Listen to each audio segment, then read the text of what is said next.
Hello and welcome to another Q&A here on StephenVlog. Right now, the vlogs are like right in the middle of our trip. Yeah.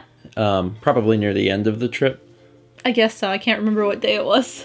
So you guys have been enjoying the vacation vlogs. We're interrupting all of that to bring you a Q&A. So we're going to go through some of the questions that you guys asked last month, starting with the most controversial question that we've ever been asked. In your opinion, does pineapple belong on pizza? And this is coming from JitteryJackanape. Sure. I mean, not with everything else. I mean, but with ham and bacon, yeah. I'm of the belief that there's not anything that could not be put on a pizza. Seriously. Like, what is a pizza? What is a pizza? Bread with a sauce with most of the time cheese. Like it's a bread and a sauce and toppings of some sort, right? With that in mind, anything can go on a pizza. Like, even you can have like dessert pizza and the sauce be more, you know, chocolate syrup, chocolate or cinnamon or whatever. Like, you have all of these different ways of doing it. So does pineapple belong on pizza? Absolutely. Yeah, but does it belong on a pizza with a tomato sauce and mozzarella cheese? Yes, it does. Generally with ham and occasionally bacon included. It's called a Hawaiian pizza, and it's delicious. It is. It's very, very good. I only recently have I seen these things, not just on our channel, but like on the internet, coming out about, like, you know, pineapple on pizza, gross. And I'm like, what are you talking about? That's a staple of pizza. You know, Hawaiian pizza's been around for a long time, and it's delicious. There's a place where we used to live in Colombia called Zaz. Mm-hmm. And Zaz had this Hawaiian pizza, but did it have red sauce? I think it was just like bread with... I think it didn't have red sauce. I think it was a honey. Yeah, I was going to say there's honey on it. It was a honey, and it also had mandarin oranges on it. Yeah, that was really good. And it was a very bizarre thing, in the sense that it wasn't something I'd seen before, but it was very good. Yeah, it was. I don't understand the pickiness over pizza, man. There's a pizza for everyone. Personally, I like it when there's a lot of toppings, but... You like Supreme pizza. I like Supreme. There's Supreme, and then there's like Crazy Supreme. Like, if you have a Mellow Mushroom near you, one of my favorite pizzas is the House from Mellow Mushroom. It's got every vegetable, every meat. It's... You know, like, you have your pizza, and then you have your toppings, and there's like more toppings than crust, and I really I like enjoy that, it. but I prefer it to be all the vegetables. Yeah, but I can do whatever, and if I'm with a group of people that, you know, they just want to eat vegetarian pizza or cheese pizza, like, I'm not real picky when it comes to pizza. I like me some pizza. Anyway, putting that to rest. The next question is from MonadoKnight. What are your feelings on sponsorship and affiliate links? I don't see you doing that very much, if at all, like other popular channels, which I have found unusual.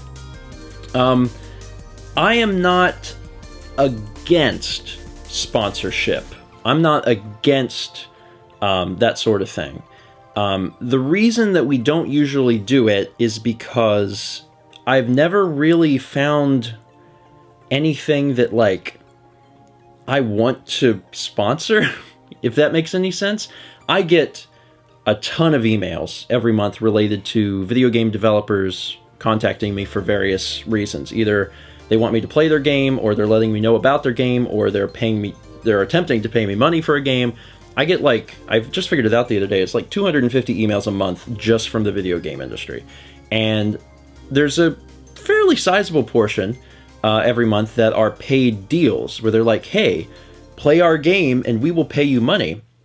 And some of them, it's a sizable bit of money. But the problem is, like, it's not anything that I would ever bring to the channel on my own. And I'm not opposed to doing sponsorship deals, but if I do a sponsorship deal, I want it to be something that I would sponsor, you know? Like, so many of these games that they, you know, go out and try to get YouTubers to play are like, I want to be like, they're garbage mobile games, but a lot of them are garbage mobile games. And it would be forced if you did it. It would be really forced, and it would obviously be something I don't want to do. One of the things that I really appreciate is the fact that for the most part, we handle things on the channel like we do what we want to do. We care about viewer feedback, and certainly if people just hate something that we're doing, then we're not going to do it anymore. But, you know, like, we don't really play mobile games. You guys watch enough ads. We don't want to force more down your throats. Yeah, that kind of thing. And I've seen it on bigger channels, like there was one I was watching, like, with nail wraps, or, like, I've seen mobile game ones on bigger channels, and it's really... It often feels very weird. Now, it's off-putting to me. I don't want to criticize those channels, because I understand that everyone's situation with views and revenue and etc. is different. And there are absolutely channels out there that have to do that. And I understand that completely. There's channels that have to do that. Some of them don't. I will say that. I don't think that some of them do, but some of them do have to do that. And I don't think that they should necessarily be criticized, because they're throwing that in with their other content and they're trying to make a living. So I get that. But I will always do my best to fight not having to do that, because I don't like it, basically, is my reasoning. Now, I'm not opposed to it, but it has to be something I want to do. Now, in the past, one of the sponsorship deals we have done was for Far Cry 4.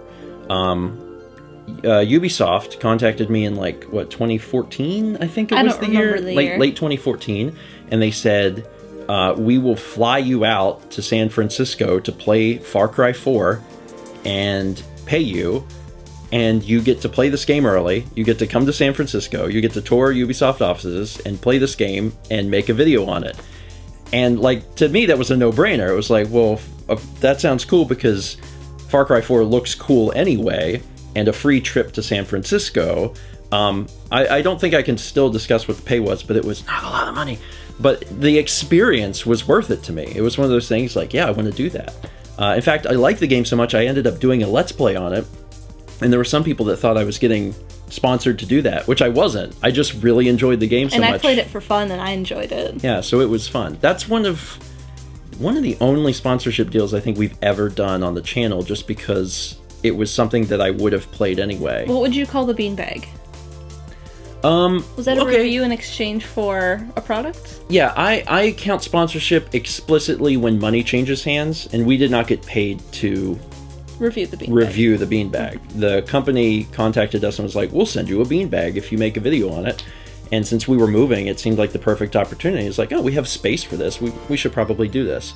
And obviously we get given stuff all the time. Stuff being 99% like video games. Obviously, whenever I do first 20s on Stephen Plays, most of that stuff, most of the games are given from the developers.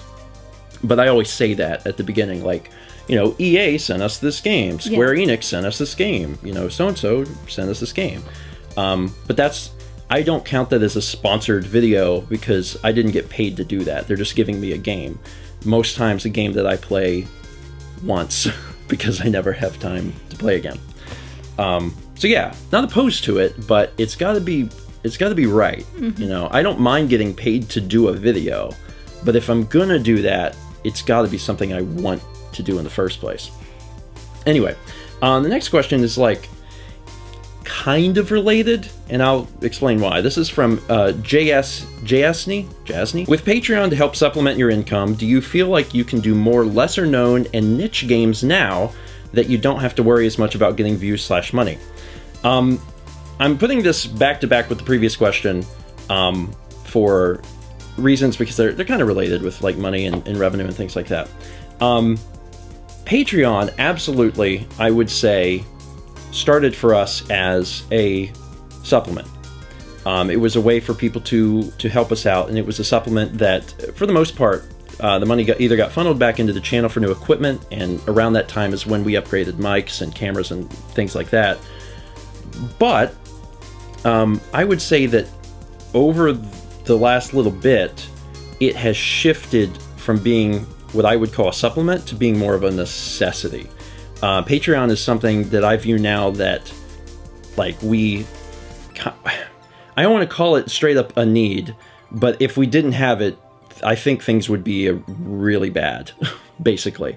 And there's a reason for that. whenever we started doing our Patreon, things were a lot different in terms of, well, for one, Mal's work situation, but then also the YouTube landscape. And those two things have changed drastically in a way that has forced Patreon to be a necessity for us. Mal left her job, which I think was the right thing to do, and I still stand by that decision. But in doing that, she took a huge pay cut. She started doing Mal Makes, which was good for her soul and her brain and her heart. But Mal Makes does not pay what her old job paid by a long shot.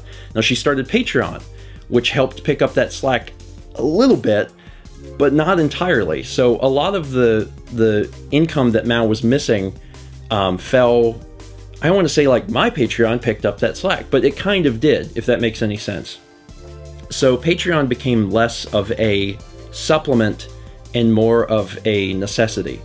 And recently with YouTube, things have been changing a little bit. That I'm not someone who worries about numbers. I don't obsess over numbers. I have friends who are YouTubers who, I mean, they look at the analytics like every day. I'm not that guy. I try to avoid analytics. I try to just stay focused on the work at hand and what we're doing. But that being said, I did look at the numbers just recently. This is being filmed around the middle of April. Yeah. And I was looking at what April was doing, and April's revenue is lower than January's. And that was a little alarming. And you guys have probably heard about some of the recent goings-on with YouTube revenue in terms of advertisers leaving and things like that.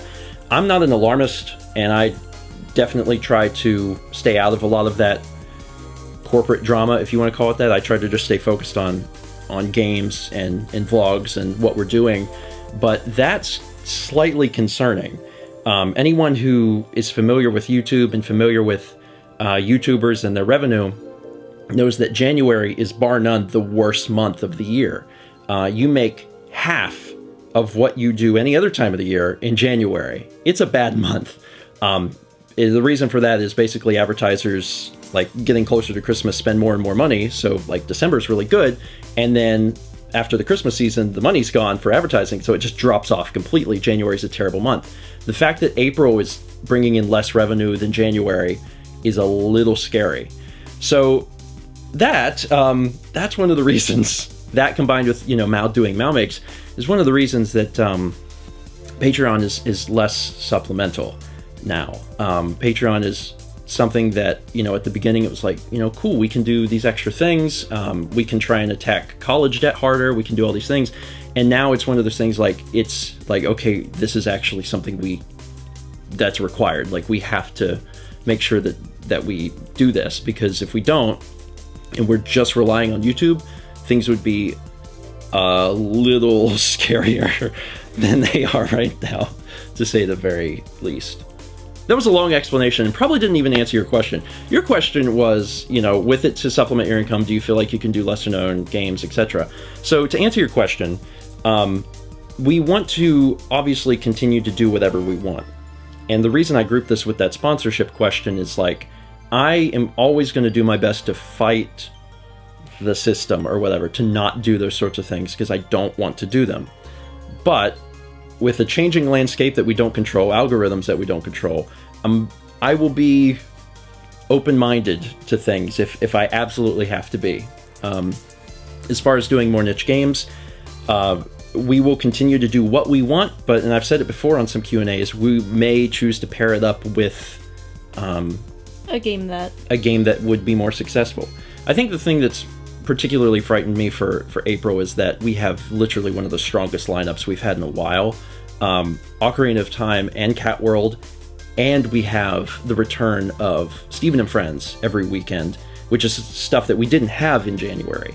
So with all that stuff being really strong and April still performing under January, when April should be a very normal month, that's why I'm a little like, what's going on here? Seems a little weird.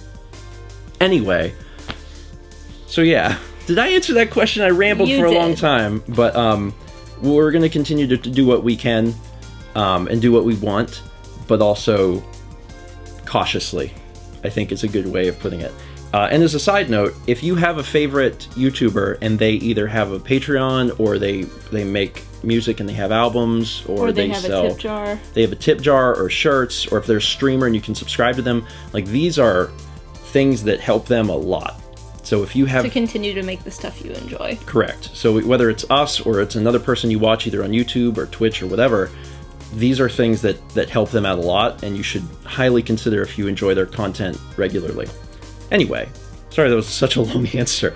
The next question is from Lucy Oasis, who asks, are you supporters of the LGBT plus community? And do you know anyone within the community? And the answer to that is yes. We are supporters of the community.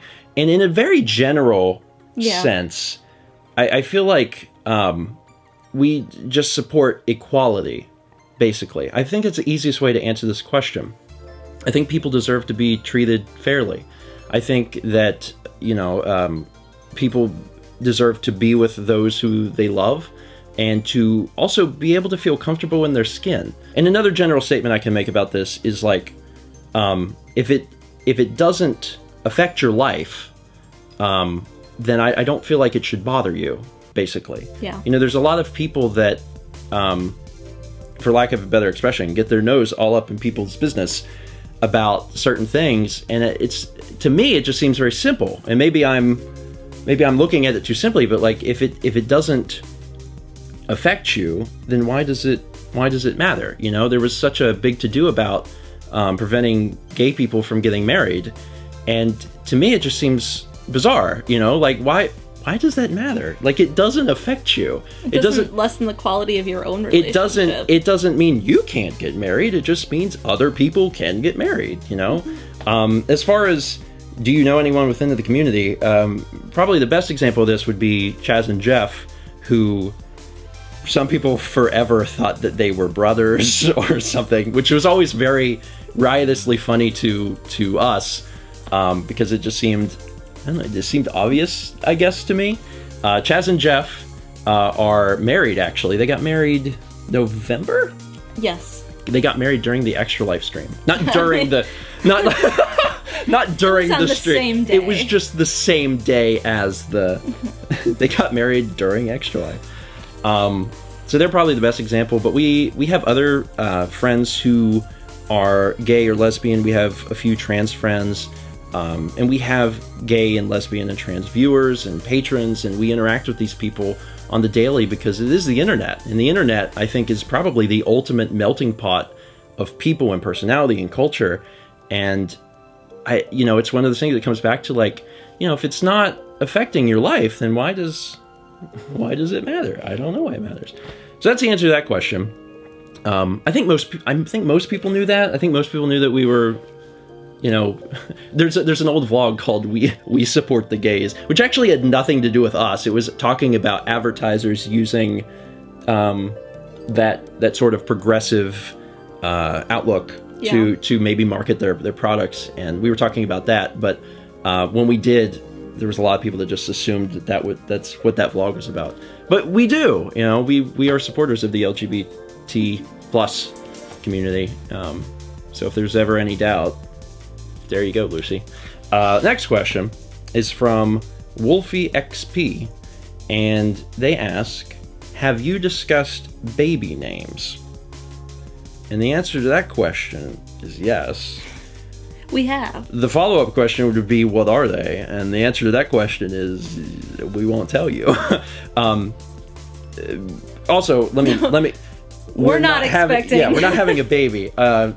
Someone's going to be like, I missed a vlog. We're not having a baby. I don't suspect that we'll be having a baby anytime particularly soon.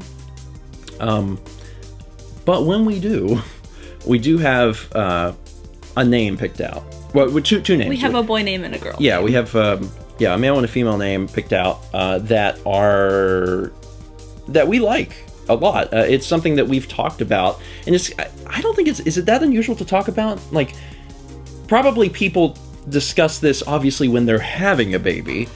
We have talked about different things over the years because we know that eventually we would like to have a child or children, And occasionally, you know, one of us would be like, what do you think about the name this? You know? And eventually it got to the point where we settled on a female name first that we really liked. And we're like, we really like this name. We see ourselves calling our kid this name. And then we didn't have a male name for a while. And then probably in the last 2 years, we came up with one that we like a lot. So we're not going to tell you what they are. I will tell you that the female name starts with a J, and the male name starts with an E. I'll tell you that, but that's all you get. You don't get anything else. You can speculate, and then one day, if we do end up having a child or children, then we will reveal that. We won't keep the kid's name a secret from you forever. Here is baby. Here is baby. Forever referred to as baby. Baby. Next question is from Filippo Pratesi. I have little to no experience with D&D, but my friends need a dungeon master. What's the fastest way to fill that role? Basically, they were interested in being the DM for the friends because their friends really wanted to play D&D, but they needed someone to DM. So first off, I would tell you to not be frightened. I think that there's this notion when you're getting started with D&D that like the DM is the scary role, because if you're playing as a character, it's like whatever, I just get to tell the DM what I want to do and they'd give me the directions. But the thing is, everyone has to start somewhere. You know, you have to, at some point or another, every DM started at nothing, you know? So I had to do that whenever... It's intimidating. I mean, a little bit. You're supposed to know, and you're like, oh my god, I haven't DM'd. I'm intimidated by it. Does it seem intimidating? Yeah. As a player, I feel like you know everything, and if I say something, you're going to know what to do, and you need to know what to do. That's how I feel as a player. Kind of. It's kind of that way. Whenever I was getting started, we ran the 5th edition, the D&D 5th edition starter set. And I knew I wanted to do D&D. I knew I wanted to DM because I thought that would be a lot of fun. And my first experiences with the game were not with D&D, but with Pathfinder. We had went to PAX Prime, and we met Andy, who's actually one of our viewers, which is an awesome little coinky-dink.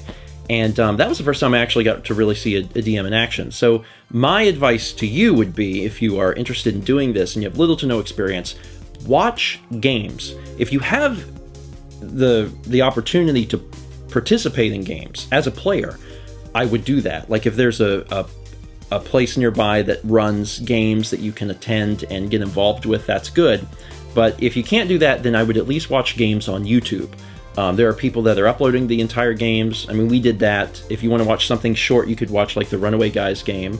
What's the name of the guy that they sit around and do it at like PAX and film it?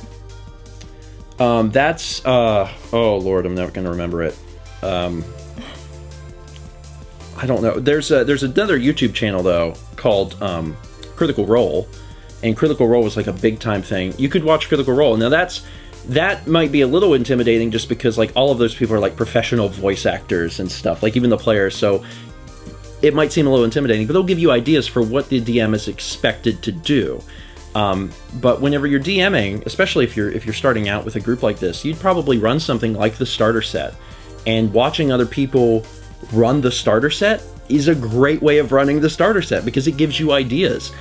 Before I ran the starter set, I watched, there was, I don't know, I can't remember the guy's name, which is bad because he's a big guy in D&D, but I went to like the Dungeons & Dragons like YouTube page or Wizards YouTube page or something, and they had a stream of them doing the starter set. And this was from years ago when it was first coming out for the 5th edition thing. And I watched that, and I was really curious to see how they approached it, because I had the starter set, but it's just like a paragraph. You know, how do you turn a paragraph into an experience? And reading that paragraph and then watching a video of someone bringing that to life helped me so much. So, and I think you said after we finished playing the starter set that it was put together really well. Yes. So it's a really good starting point for someone. It's a great introduction to D&D. So that's what I would recommend, is starting specifically with that starter set and watch other people run it. It's called The Lost Minds of Phandelver. Watch other people run it, watch their experiences, get ideas, and then, obviously get the material as well. The starter set, I think you could pick it up for like $20 at most, but you might be able to find it for $15 or less. And, look at the book and see what they're doing. But really, at the end of the day, all you have to do as the DM, besides guiding people through the story, is whenever someone is, the thing that seems so daunting to you about knowing all the rules, a lot of times it's not knowing the rules. It's just, when you say, I want to do this thing, I think, well, what makes the most sense? I'm jumping over a cliff. Oh, okay, that's probably athletics. All right, we'll make an athletics check. And that's it. And then I think of a number, like, how difficult is the check? Is it a fairly average check? Should you be able to do it, relatively easily? All right, then you should probably hit 10. Is it a little more difficult? Well, you should probably hit 15. Is it like nearly impossible, but you could still maybe do it? Okay, now you need to hit 20 or something. So that's basically it. Get the 5th edition starter set. Go through it and read what it has to say, but then also watch stuff, supplemental material on YouTube, because that helped me a lot. Anyway, next question is from velvetchrome. Was it difficult getting your driver's license? Also, Mal, do you still remember how to drive stick shift? Do you still remember? Oh, yes. It's been when was the last time you, drove one? When I sold my car. Oh, okay, when we yeah. lived in Columbia. So... I don't think I've driven one since, unless we drove one up in Wisconsin, like one of my dad's cars. Yeah. And that was basically it. Yeah. Did you? I think maybe one time we had a rental that was stick? No. Or no? They don't give rentals that are Okay, stick. I couldn't remember. So what was your experience like getting your driver's license? How did you do on your test? I passed it the first time. I did as well. I did not have to parallel. See, that blows my mind. See, in Wisconsin, maybe it was just the DMV in Appleton, but they drive you around. Well, you drive them around. Yeah. And if they can't find a car to parallel park on one of the neighboring streets, they're just like, oh, I guess you're not parallel parking today. That's crazy. And I had to drive my mom's car, and I had never driven her car because it was like a newer car, and she didn't want me driving it. Mm-hmm. But at the time, like a week before I had to go for my test, I bought my car, my stick shift, my Kia. Yeah. And I couldn't drive that yet because I hadn't been taught. And we weren't going to take the stick shift to my driving test, so I had to drive my mom's car. I had never used it. I didn't know all the controls, and they make you turn on the lights and check and that the horn works. Mm-hmm. And I turned on the lights, and he's like, all right, now turn on the brights. And I mess with it. I was like, oh, those were the brights. I felt bad. I did pretty good on my test. I don't think there was any notable blunders, but we absolutely had to parallel park. And one of the advantages was I lived pretty close by to the DMV where they were doing it, and they have a setup there. They have a setup there for parallel parking. Pieces of wood that are the exact size. So if I wanted to practice parallel parking, I just went over there because that's where the test was going to be. That's the part where you did it. So I got a lot of practice in because it was like, oh, I can go do this. But yeah, I did really well. The weird stuff about my driving experience has everything to do before with your in-car all my driving instructor stuff. Mine too. Whoa, there was some weird stuff. I'm not going to get into it now, but if anyone's curious, ask it for next month and I will answer it. Put in your question that I said that I would answer it, and then I'll make sure that we do it, because I don't know if I've talked about it on a Q&A before or not, but it was weird, man. It was weird, bizarre stuff. Yours was crazy. Not okay. No. Not okay at all. Really weird, creepy driver instructor. Kind of surprised he's not behind bars. But yeah, I can talk about that next month. But yeah, it was a fairly good experience. I did pretty well. The only thing I think that I didn't do was that at one point they have you kind of park on a slope. There's no slopes around here. They had me pull halfway into a ditch. Oh. Welcome to South Carolina. They had me pull halfway into a ditch, and they asked me to park it, and then I put it into park, and I didn't do the e-brake. And then they were like, "Are you done?" I was like, "Yeah, this is a trick question." Yeah, and I got a point docked for that. But otherwise, I think I was good, which is surprising now because I use my e-brake all the time. And anytime I'm on any slope, I'm like e-brake. So, having driven a stick shift, I really remember how to do that. Because, like, if you're parked up and there's a curb, like, you go, like, up and away. Because then your wheels hit the curb if you start to roll. Oh. The parallel parking thing actually came in really handy because I ended up living in Savannah for SCAD, for college. And if you went anywhere, you had to parallel park because it was downtown, it was city. It was an old city. It was an old city, didn't have any good parking. And I got really, really good at parallel parking. And it's sad because since I've been out of school, I've completely lost that. And there's been a few times in the last few years where I've had to parallel, which doesn't happen very often at all, but occasionally it does. And then I've like completely like forget. I'm like, oh, how's he this way? And I kind of get in there and then it's like not quite right. And I'm like, God. And then if it's not quite right, you can't just fix it. You gotta like start over. It's bad. It's really bad if you're trying to do it on a street and there's people behind you like, what is this guy doing? It's like the most embarrassing thing. Anyway, next question is from Meowth900. Favorite Seinfeld character? That's so hard. I feel like we'll probably talk more about this when we finally do our vlog where we review everything. Of the main four, favorite Seinfeld character? It's hard, ain't it? It's so hard. I think that the fact that it's so difficult to choose is a testament to how good those characters are. I mean, Seinfeld is a fantastic show. Seinfeld, I think, has become my favorite show, which is surprising to me. I didn't think it would. I just thought it would be a show that I would enjoy. I think it's become my favorite TV show. I think George. You think George? George is really good. I think George is probably objectively the strongest character on the show, like in terms of performance. I mean, such an incredible actor.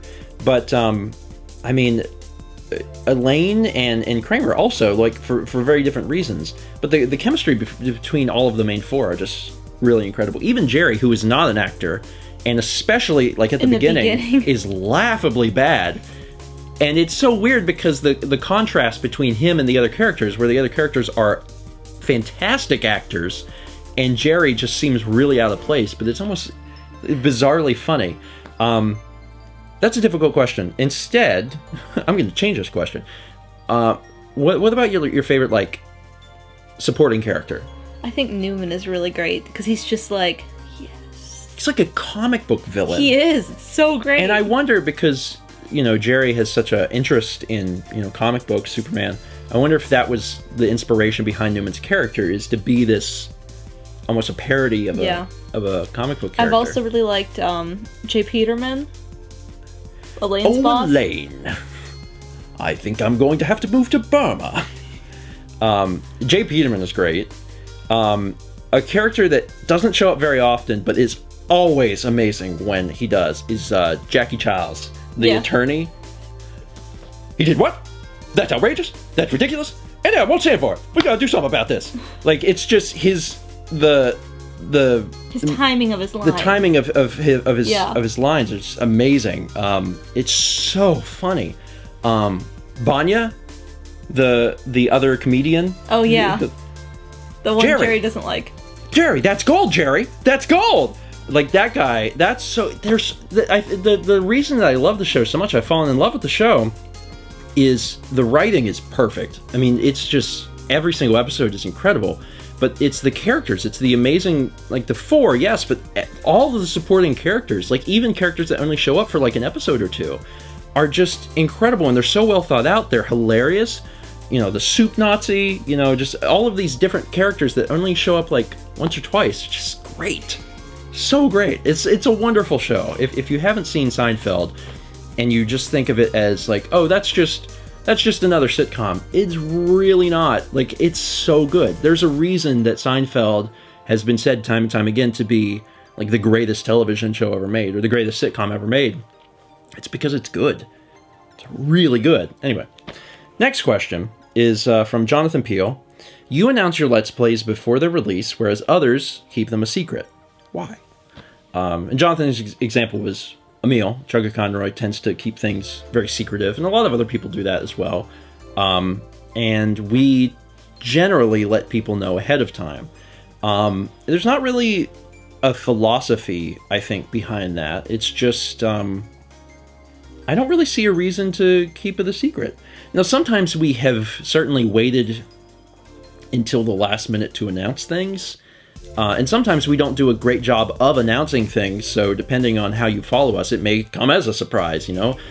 Sometimes we announce stuff on Twitter, Facebook, and then there's people on YouTube that don't follow us, so it's a surprise to them. They're like, what is this? Even if I've had it on the calendar for 3 months, you know, people don't always know. Sometimes we have to keep it a secret because either due to technical things or the game itself, like we don't know if it's actually going to happen or how it's going to happen. But for the most part, we just announce things ahead of time. Yeah. And yeah, I mean, I wish I could tell you that there was a reason, but there's really not. I think building that sort of hype is kind of fun, you know? It's when you can tell people, you know, Ocarina of Time is coming out. You know, we're actually going to do that. Or Pikmin 2 is coming out. Or we're going to be doing this game. And to see people get excited about that it makes us excited. It's probably the best answer I have. Jonathan also had a little follow-up question was, like, do you know about Emil's projects, like, ahead of time? And, like, how far ahead of time do you know? And the answer is, I know about all of Emil's projects as far ahead of time as he thinks of them. And I have to, because I do the logos for one, but I also do most, if not all, for most of the projects, the graphic work. His layouts and stuff. The layouts and stuff for the videos. So he tells me stuff way ahead of time. And he plans really far ahead. I mean, to some extent, we plan ahead in terms of, like, we know that, you know, this year we're going to be playing this game, and next year we'll be playing, like, the next game in that series type thing. But Emil, like, actually, his Let's Plays are a lot different from ours as well, but, like, he starts doing research and all this stuff, and he wants, like, he's planning to release a Let's Play at the end of 2018, and he's starting on it, and he wants graphic work done soon. And I'm like, all right, okay, if you want.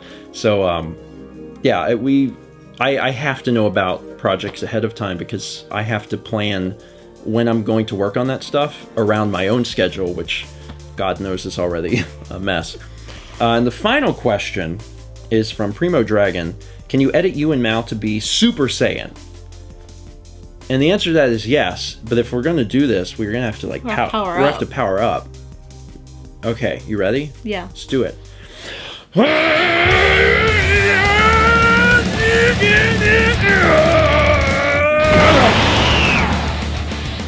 Kind of hurt.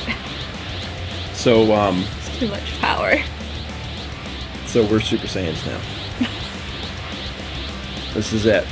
That's it. I hope this is what you wanted.